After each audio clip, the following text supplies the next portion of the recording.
মুসলমানরা আদর্শবান, মুসলমানরা আদবওয়ালা।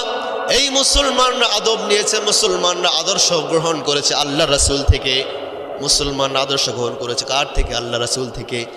আল্লাহ রাব্বুল আলামিন বলছেন 29 নম্বর পারা 3 নম্বর পৃষ্ঠা সূরা কলামের প্রথম দিকে আল্লাহ রাব্বুল আলামিন বলছেন, ইন্নাকা লাআলা খুলুকিন আযীম ফাসাতুবসিরু ওয়া ইউবসিরুনা বিআইকুমুল মাফতুন।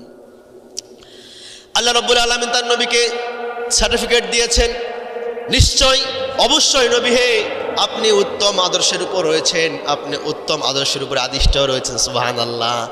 আমার নবীজি জীবনে কোনোদিন মিথ্যা কথা বলে নাই। আমার নবীজি জীবনে কোনোদিন তার চক্ষু দিয়ে, তার চোখের ইশারা দিয়ে কোনো মানুষকে কষ্ট দেন নাই। আমার নবীজি তার হাত মোবারক দিয়ে মানুষকে কখনো কষ্ট দেন নাই। আমার নবীজি তার জবান দিয়ে মানুষদেরকে কখনো কষ্ট দেন নাই। আমার নবীজি তার ইশারায়, তার কাজে কর্মে, তার আখলাকে কোনো মানুষ জীবনে কখনো কষ্ট পান নাই। আর আমাদের বাংলাদেশের মুমিন মুমিনাত মুসলমানেরা, সারা বিশ্বের পৃথিবীর যারা প্রকৃত মুসলমান, এরা শিক্ষা নিয়েছে, এরা আদর্শ গ্রহণ করেছে আল্লাহর রাসূল থেকে। এজন্যই দেখা যায় যে মুসলমানরা আগে কোথাও আঘাত আনে না, মুসলমানরা আত্মরক্ষা করার জন্য তারা অগ্রসর হয়। আমার প্রিয় ভাইয়েরা, আল্লাহ রাব্বুল আলামিন বলছেন, আল হাক্কু মির রাব্বিকা ফালা তাকুনান্না মিনাল মুমতারিন।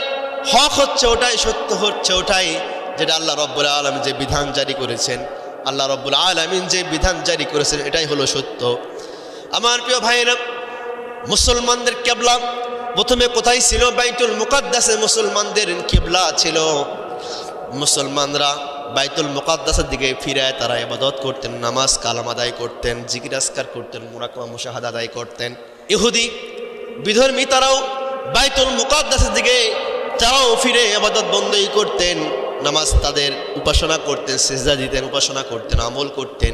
ইহুদি বিধর্মী আর কাফের কুফফার আর মুনাফিকরা তারা বলতে শুরু করলো, মুহাম্মদ যেদিকে ফিরে সিজদা দেয়, মুহাম্মদ যেদিকে ফিরে সে নামাজ কালাম আদায় করে, আমরা বিধর্মীরা আমরাও তো সেদিকে ফিরে আমাদের ইবাদত করি, উপাসনা করি। তাহলে মুহাম্মদের কেবলা আর আমাদের কেবলা একই কেবলা। সুতরাং মুহাম্মদ সঠিক ধর্মের মধ্যে আছে, আমরা বিধর্মীরাও আমরা সঠিক ধর্মের মধ্যে আমরাও রয়েছি।